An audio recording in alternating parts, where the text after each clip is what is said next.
বস্তুতে দামি হয় না, গুণগত কারণে দামি হয়। জন্মগত মানুষ আবু জেহেল, আবু লাহাব, সাইবা, উতবা এরা ছিল সাহাবায়ে কেরামও তাদের মতোই মানুষ ছিল, কিন্তু সাহাবায়ে কেরাম ছিল গুণগত মানুষ আর ওরা ছিল জন্মগত মানুষ। জন্মগত মানুষের দাম আল্লাহর কাছে নাই, আল্লাহর কাছে আছে গুণগত মানুষ। কি বলেন কথা ঠিক কিনা? আল্লাহর কাছে দামি হতে হলে গুণগত মানুষ হওয়া লাগবে, আর গুণগত মানুষ হওয়ার জন্যই কোরআন এবং সুন্নাহকে মানতে হবে। আল্লাহ পাক কুরআনুল কারীমে রাসূলকে বলেন, কুল ইন কুনতুম তুহিব্বুনাল্লাহ ফাত্তাবিউনি ইউহিব্বুকুমুল্লাহ ওয়া ইয়াগফির লাকুম যুনুবাকুম আল্লাহু গফুরুর রহিম। আল্লাহ পাক বলেন হে রাসূল, আপনার উম্মতদেরকে বলে দিন, তারা যদি আমাকে ভালোবাসতে চায়, আমার সাথে যদি তারা প্রেম করতে চায়, মানে মহব্বত করতে চায়, আমার সাথে যদি সুসম্পর্ক ভালোবাসা অর্জন করতে চায়, তারা যেন আপনার ইত্তেবা অনুকরণ করে, তাহলে আমি তাদের গুনাহসমূহ ক্ষমা করে দেব।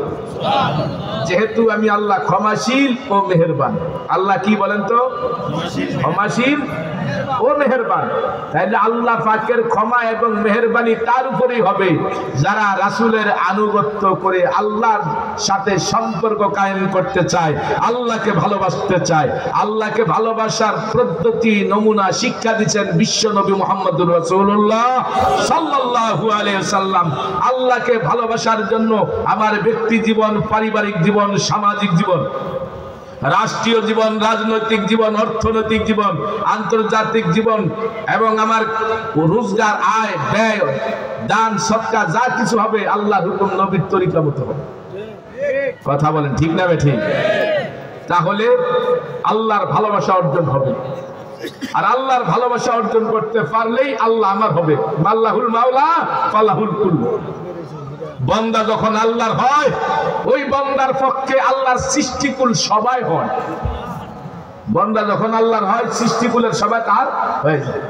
এই জন্যই তো কোন ভালো মানুষ, কোন আল্লাহওয়ালা মানুষ যদি দুনিয়া থেকে বিদায় গ্রহণ করে, তার জন্য জমিন কান্দে, আসমান কান্দে, রাস্তার গাছপালা কান্দে, মসজিদ কাঁদে। সে যেই খাটে ঘুমাইতো, যেই বিছানায় ঘুমাইতো, ওই ঘুমানো বিছানা তার জন্য কাঁদে। অজু করত, অজুর ঘাটলা তার জন্য কাঁদে। যেই কলের পানি দিয়ে অজু করত, কল তার জন্য কাঁদে।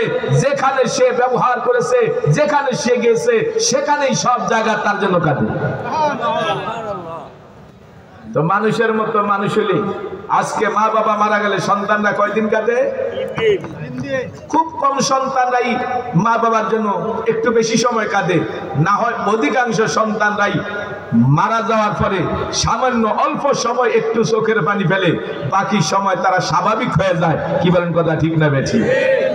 আবার অনেকে আছে এত শক্ত, মা বাবা মারা গেলে কাঁদা তো দূরের কথা, বরঞ্চ যদি একটু বেশি দিন ঘরে কি বলে বিছানায় পড়া থাকে, তাহলে তো আরো মৃত্যু কামনা করে, মারা গেলে আরো খুশি হয় যে এতদিনের যায় ঝামেলা শেষ হয়েছে। কি বলেন কথা ঠিক না বেঠে?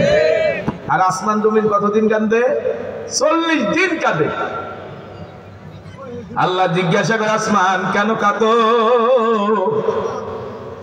আসমান বলে, মাবুদ গো, তোমারই বান্দা বা বান্দি তোমার এত প্রিয় ছিল, তোমারে পাওয়ার জন্য কত সাধনা করছে,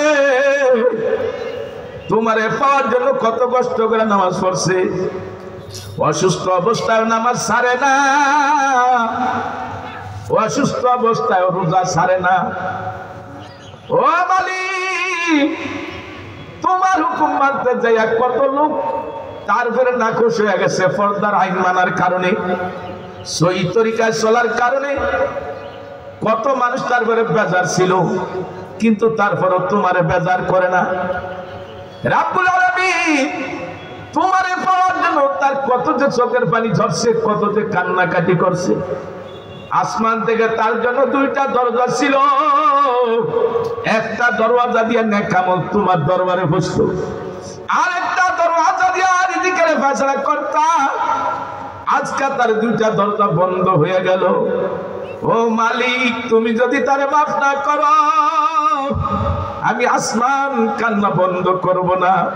আল্লাহ জমিনকে জিজ্ঞাসা করে, জমিন তুমি কেন কাঁদো? জমিন বলে মাবুদের জন্যই আমি তোমার বান্দা বা বান্দির জন্য কাঁদি। তোমারে পাওয়ার জন্য কত কষ্ট করছে, কত ত্যাগ স্বীকার করছে, না